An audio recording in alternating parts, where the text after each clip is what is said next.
Indonesia adalah negara yang berkedaulatan rakyat. Hal tersebut dinyatakan dengan tegas di dalam alinea keempat Preambul Undang-Undang Dasar Negara tahun 1945 dan disebutkan kembali di dalam batang tubuh pasal 1 ayat 2 yang berbunyi bahwa kedaulatan adalah di tangan rakyat dan dilakukan sepenuhnya oleh Majelis Permusyawaratan Rakyat. Tetapi sejak dilakukan amandemen Undang-Undang Dasar itu yang ketiga kalinya pada tanggal 1 sampai 9 November 2001, pasal tersebut telah diubah dan bunyinya menjadi kedaulatan berada di tangan rakyat dan dilaksanakan menurut Undang-Undang Dasar dengan tambahan ayat 3 yang menjelaskan bahwa negara Indonesia adalah negara hukum. Perubahan dari klausul pasal di dalam batang tubuh tersebut melahirkan banyak perspektif, utamanya berkaitan dengan teori kedaulatan yang dianut oleh Indonesia. Sebagian tetap menyatakan bahwa Indonesia menganut teori kedaulatan rakyat, dan sebagian lagi menyatakan bahwa Indonesia telah menganut teori kedaulatan hukum. Argumentasi yang kedua tersebut didukung oleh klausul pasal 27 ayat 1 yang berbunyi, segala warga negara bersama di dalam hukum dan pemerintahan dan wajib menjunjung tinggi hukum itu dengan tidak ada kecualinya.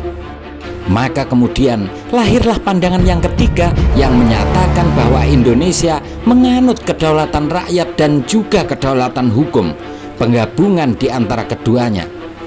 Perbedaan pandangan tersebut tidak menjadi persoalan serius.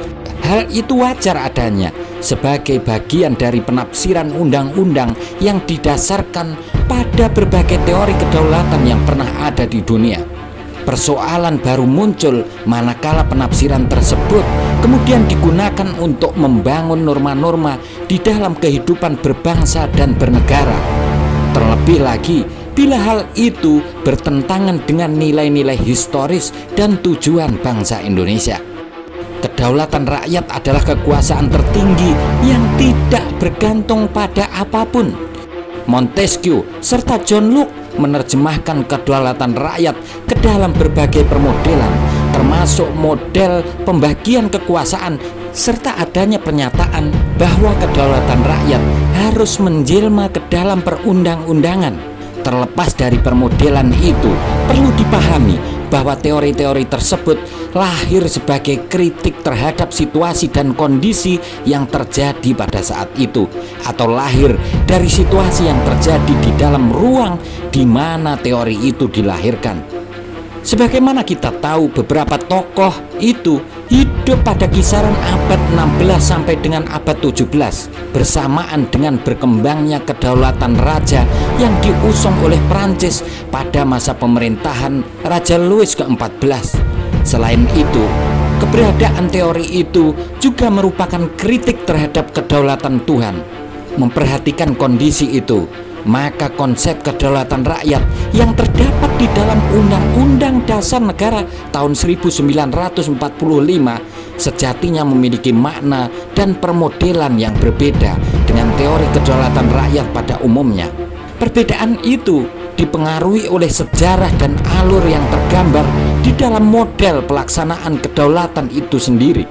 Konsep kedaulatan dalam konteks Indonesia lahir bersama dengan lahirnya negara itu sendiri. Gagasan negara berkedaulatan rakyat tersebut berkaitan erat dengan sejarah Indonesia sebagai bangsa yang terjajah, di mana lebih dari 3,5 abad rakyat Indonesia tidak pernah memiliki kesempatan untuk membangun aturan-aturan dasarnya sendiri di dalam kehidupan berbangsa dan bernegara, tetapi dipaksa untuk mengikuti aturan-aturan yang dibuat oleh bangsa lain dalam semua aspek kehidupan. Kondisi tersebut merupakan cerminan rakyat yang tidak pernah berdaulat. Setelah Indonesia merdeka serta membangun negara, maka kedaulatan rakyat menjadi salah satu tujuan dari penyelenggaraan pemerintahan. Maka apapun yang dilakukan oleh negara harus dalam rangka untuk memperjuangkan kedaulatan rakyat itu. Semua itu secara implisit dijelaskan di dalam preambul Undang-Undang Dasar 1945. Pertanyaannya kemudian, apakah Indonesia dapat dikatakan sebagai negara yang menganut teori kedaulatan rakyat? Berdasarkan preambul Undang-Undang Dasar 1945, kedaulatan yang dimaksud oleh para pendiri bangsa sama sekali berbeda dengan teori-teori kedaulatan rakyat yang berkembang di belahan dunia lain. Terdapat satu hal fundamental yang membedakan, yaitu keberadaan Pancasila sebagai landasan dasar dalam mewujudkan kedaulatan rakyat itu sendiri. Hal itu tertulis di dalam alinea keempat preambul UUD 1945 yang bermakna bahwa kedaulatan rakyat harus didasarkan kepada sila-sila Pancasila.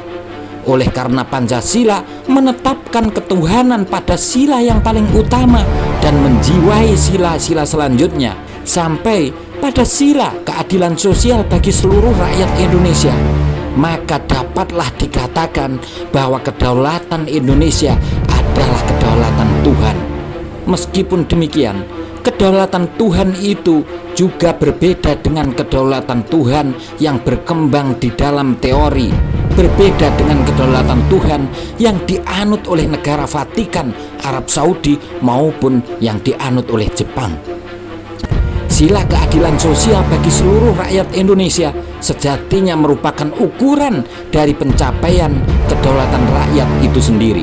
Maka dapat dikatakan, bila keadilan sosial belum terwujud dan belum dirasakan oleh seluruh rakyat, maka sejatinya kedaulatan rakyat tidak pernah terwujud.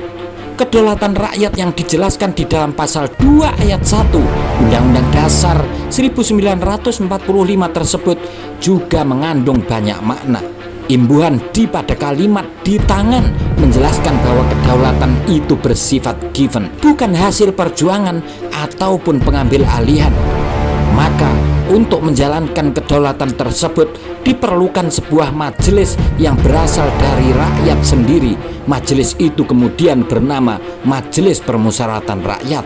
Amandemen pasal 1 ayat 2 yang dilakukan oleh MPR pada tahun 2001 sejatinya telah meruntuhkan makna kedaulatan rakyat yang dilahirkan oleh bangsa Indonesia dan bergerak menuju kedaulatan yang berasal dari belahan dunia lain.